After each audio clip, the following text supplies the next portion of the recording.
I've been behind the wheel of a truck for most of my life. I've transported everything from legitimate goods to drugs to guns. I've been behind the wheel of a truck for most of my life, and I thought I saw it all. None of the strange cargo I've ever ferried, however, can compare to working for Dr. Barrett. I found out about Dr. Barrett while having drinks with other truckers. The man was said to be strange, and his jobs were even stranger.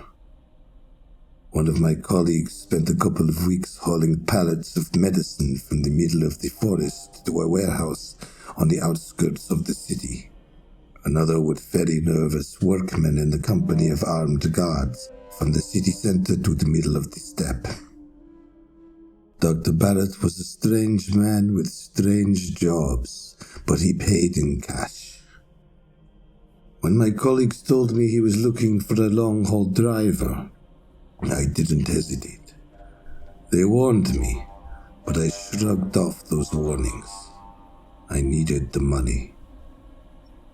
The instructions were simple. I would meet Barrett in the industrial district, where he would be waiting with the cargo already packed in the truck. The drive would take about 2 days, but it was a straight shot through the steppe. Nothing too difficult. Naturally, I was not made privy to what my cargo would be. The less I knew, the better, or so I thought. The cold winter sun had barely risen by the time I arrived at the meeting point. My colleagues had described Barrett as a lean man with messy black hair and a lazy eye. Though there was a truck that matched the specifications of my ride, the scientist was nowhere to be found. Out by the pumps stood 4 identical giants with shaved heads and earpieces and rifles. Behind the plexiglass of the gas station stood a sole, nervous clerk. The armed men ignored the anxious teen. They all stared at me with dumb expressions, void of all meaning. You're here. Dr. Barrett walked up behind me, stubbing out his cigarette. He was just as my colleagues had described him, yet he looked a lot more exhausted than I expected him to be. Dark rings around his eyes gave him the look of a raccoon. The disheveled lab coat with coffee stains only amplified the appearance. You're going to have questions. Don't ask them. You'll be riding with one of the guards. Don't worry. We're not expecting anyone to interfere. They're mainly here to make sure you won't get any ideas, which you hopefully won't. As we walked, he reached for another smoke. He waved the cigarette towards the 4 armed men and whirled it in the air like a conductor. The obedient symphony split. One of the guards climbed into the cabin of the truck. The other climbed into a dark blue Changan parked nearby. Don't try to talk to the guard, Barrett said as we approached the truck. He put the cigarette in his mouth to light it, but then thought better of the pumps. He's not a big conversationalist. Not a rule, just a suggestion. Not asking questions is the rule. The trailer on the truck was touched with rust. Its doors seemed to be held together with chewing gum and hope.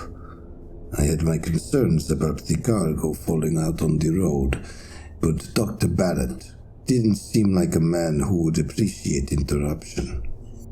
We'll be driving up front. I have business at the facility we are transferring the cargo to. The guards are just here to ensure the goods get delivered. Hopefully, you got your beauty sleep. Tanker's full, won't be stopping to refuel till the evening, and you'll be driving through the night. There's go pills in the dash if you need them.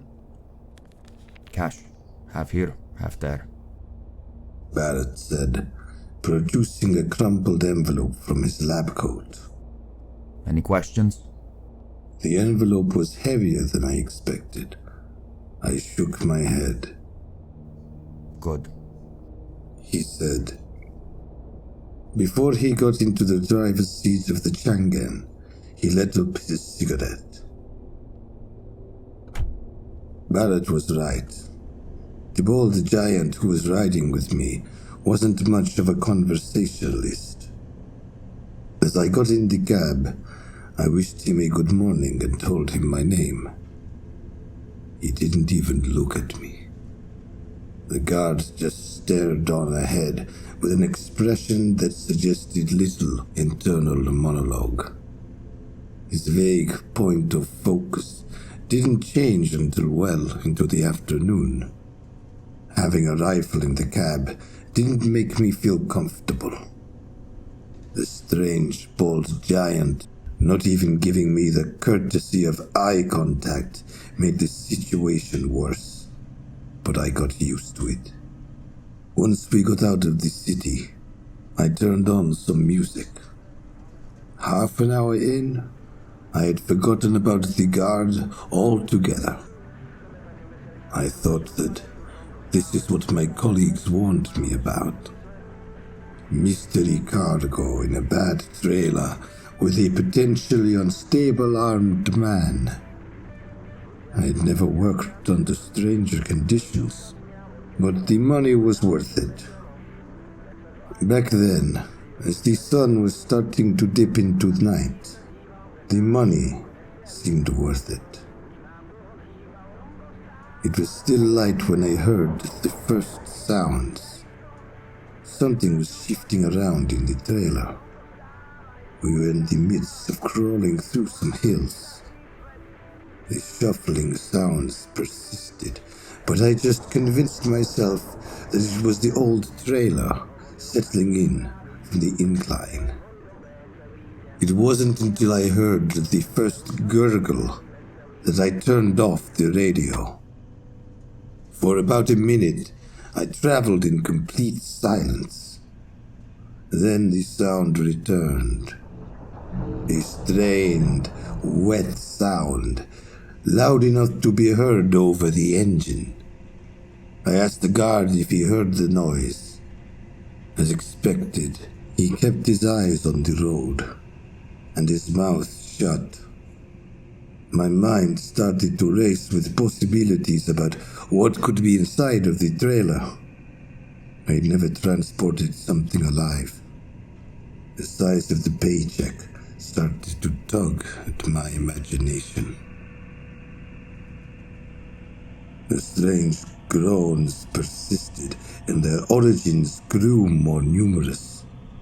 As the creatures in the back of the truck continued to gurgle, I tried to place them within the animal kingdom.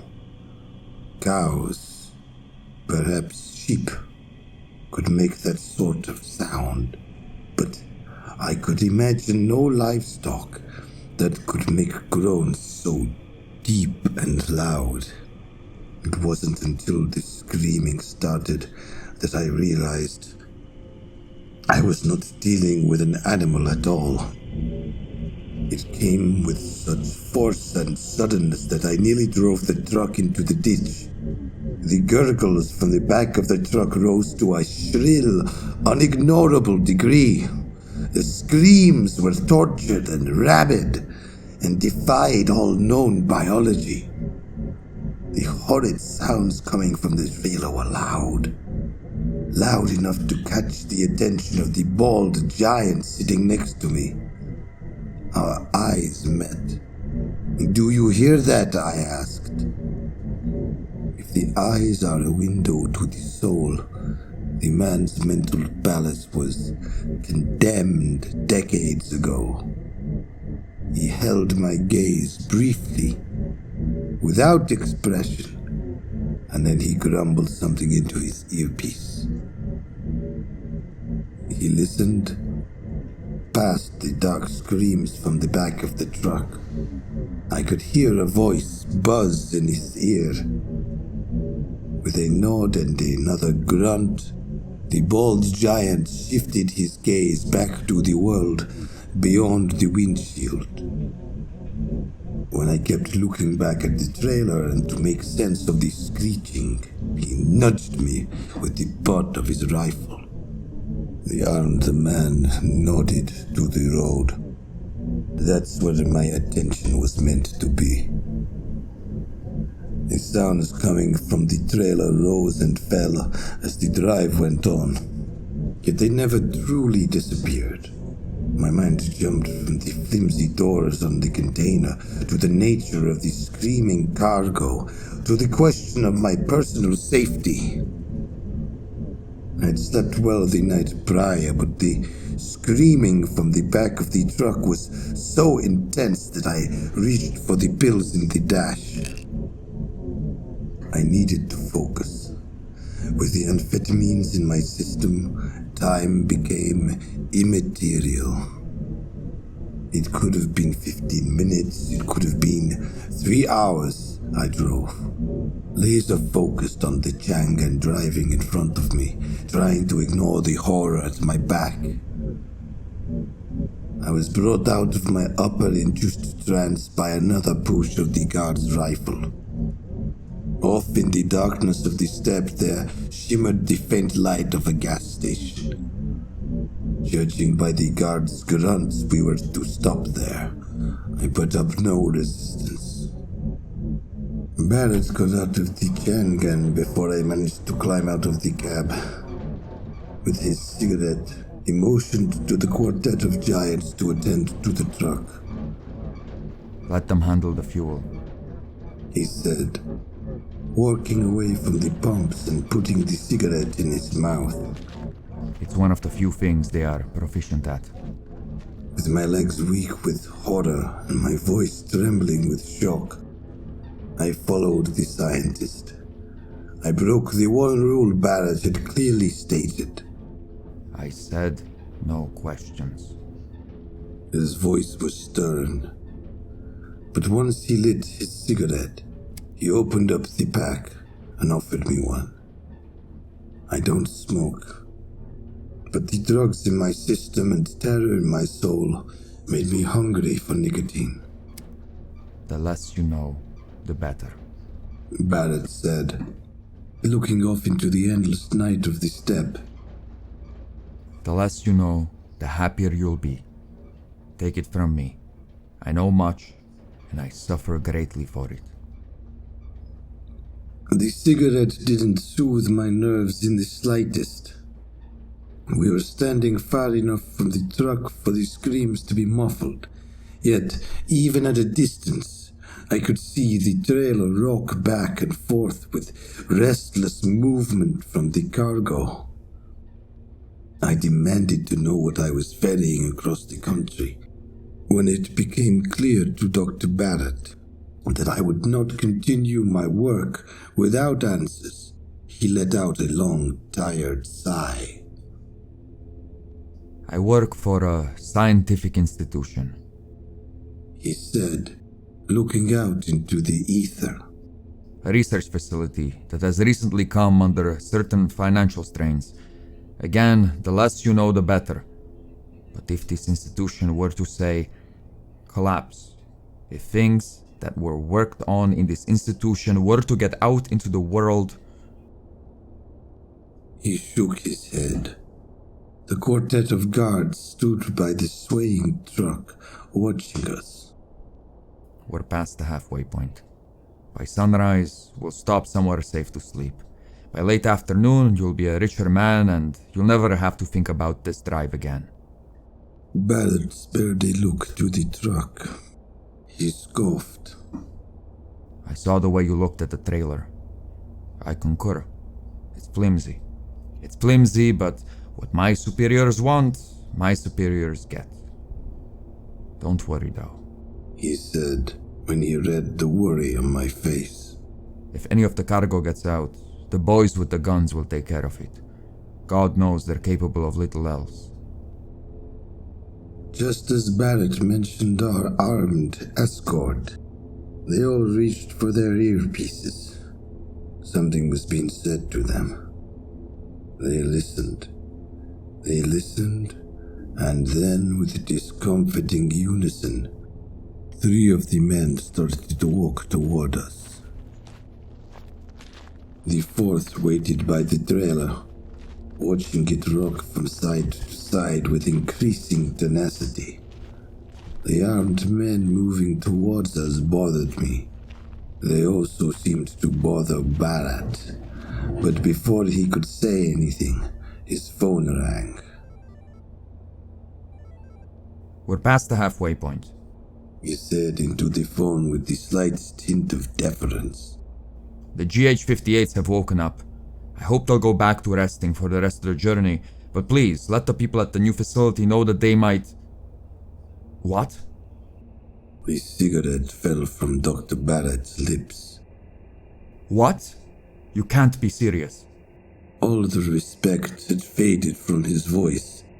Now he was balancing the edge between fury and fear. Released? Henry, this is madness. The Institute has kept its secrecy for decades. What could we possibly gain from... Barrett listened intently to the explanation from his phone.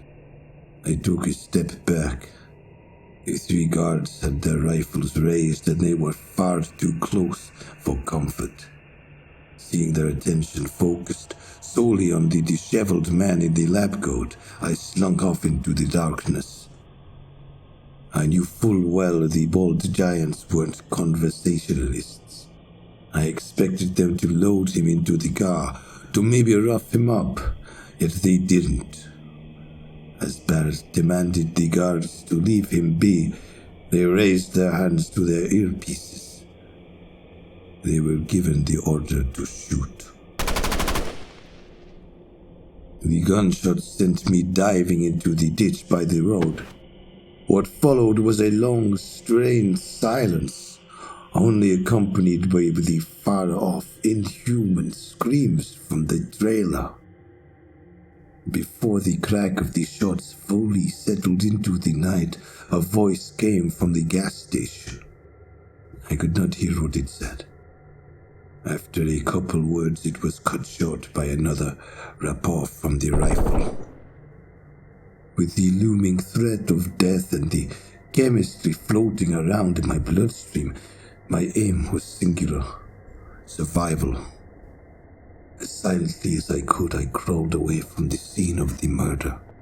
Through darkness and rocks and cold earth I crawled, until I was sure the men with rifles couldn't see me. It wasn't until I was certain I was hidden by the dark that I raised my head. 3 tall silhouettes stood at the spot where Barrett had been executed. In the fluorescence of the gas station stood the 4th giant, staring off into the ether. Not far from him lay the unmoving body of a gas station attendant. I could no longer hear the screams of my cargo, yet the trailer still rocked from side to side. We were in the middle of the sticks. I had nowhere to run. I was certain that if the armed men saw me again, I would end up just as Barrett or the gas station attendant did. I kept my head low and watched what the giants would do. After lifting his finger to his earpiece, the armed guard by the gas station walked over to the Jangan. He took something out of the car and then went to join the trio in the darkness. Beams of light rendered the silhouettes of the giants whole. With little coordination, the 3 men spread out and started to search the steppe with flashlights. They were nowhere near my hiding spot. That soothed my amped-up heart. What calmed me even further was the realization that the Changan's taillights were on. The keys were still in the car. Seeing a means of escape, I crept my way toward the gas station. Even though the guard who brought the flashlights was returning back to the pumps, I figured I could distract him and tried to escape in the Changan. The guard, however, did not return to his post. Instead, he made his way to the back of the trailer. He reached for the doors, but hesitated. Whatever was in the back of the truck had grown even more restless. The trailer was bouncing from wheel to wheel, shedding rust. The screaming had reached a new dark tenor that murmured through the night. The giant raised his hand to his earpiece once more. He nodded. It was a moonless night. The fluorescence of the gas station shined like spotlights on a dimmed stage. They hid nothing. What crawled and leaped out of that truck defied all reason. Blobs of flesh, at least 4 meters tall, with short, stubby limbs, huge eyes, almost cartoon-like in their roundness, took up most of the beast's body mass. The rest was taken up by its horrid, screaming mouth. The things swarmed over themselves to escape the truck, stomping on each other's faces, pushing and shoving and screaming. The faint beams from the trio searching the step shifted over to the stampede. The 4th guard had disappeared beneath an avalanche of discolored flesh. The screaming abominations ran off in all cardinal directions. The things were heavy. As I lay on the ground, I could feel their gallop in the earth. The drumbeat of their stumbling limbs got closer and closer until, to my utter horror, one of the creatures fell into the ditch. It landed flat on its face. It screeched into the cold earth with absolute mania. The lumpy creature was stuck. Feeling like I was balancing on the edge of a heart attack, I wanted nothing more but to crawl as far away as I could from the creature. Yet I quickly realized which way the gas station was. The thought of the guards coming back to check on the fallen creature steadied my crawl towards it. I loathed the idea of touching that sickly flesh. Yet the Changan was in one direction, and death lay everywhere else. With bated breath and shut eyes, I crawled over the screaming thing. Its warm flesh nearly sent me into a panic, but I pushed on past the fear. My crawl seemed to have dislodged the creature somehow. By the time I was back on the cold earth, the mass of flesh had risen to its stumpy legs. I crawled away from it as quickly as I could. Behind me, the creature ran in the opposite direction. At first it coughed on the raw earth and stone it had swallowed, but quickly resumed its terrible scream. By the time I had followed the ditch to the gas station, the screams were mere echoes in the plain of night. When I peeked out of my hole, I was further relieved to see the guard had not gotten up.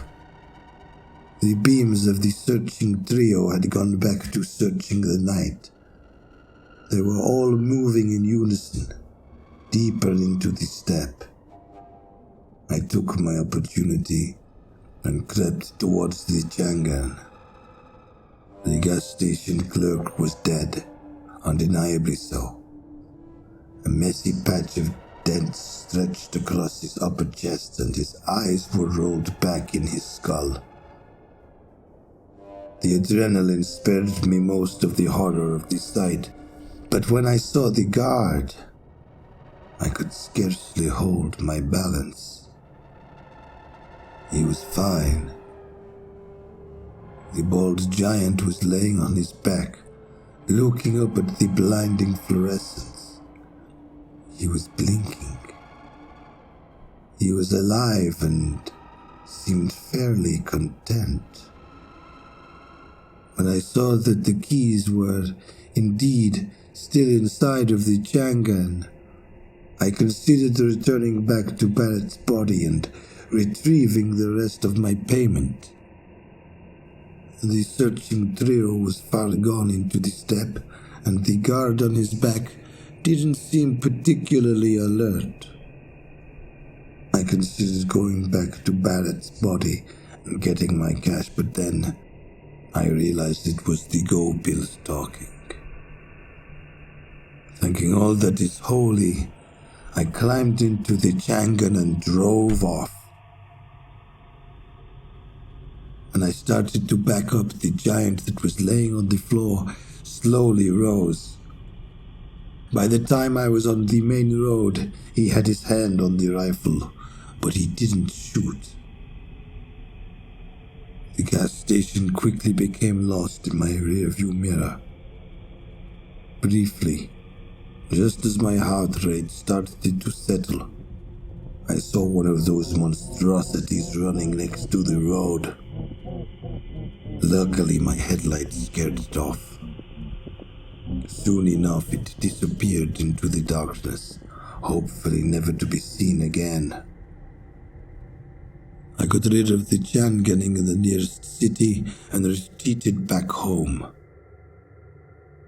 There's little that could connect me to the job, and I pray the armed escort lacks the mental capacity to remember me, let alone describe me. Next time I see my colleagues, those that, with such warnings, put me in touch with Dr. Barrett, I'll tell them they were right to warn me. I've driven trucks for most of my life, but no cargo has been as haunting as the one I drove for Dr. Barrett.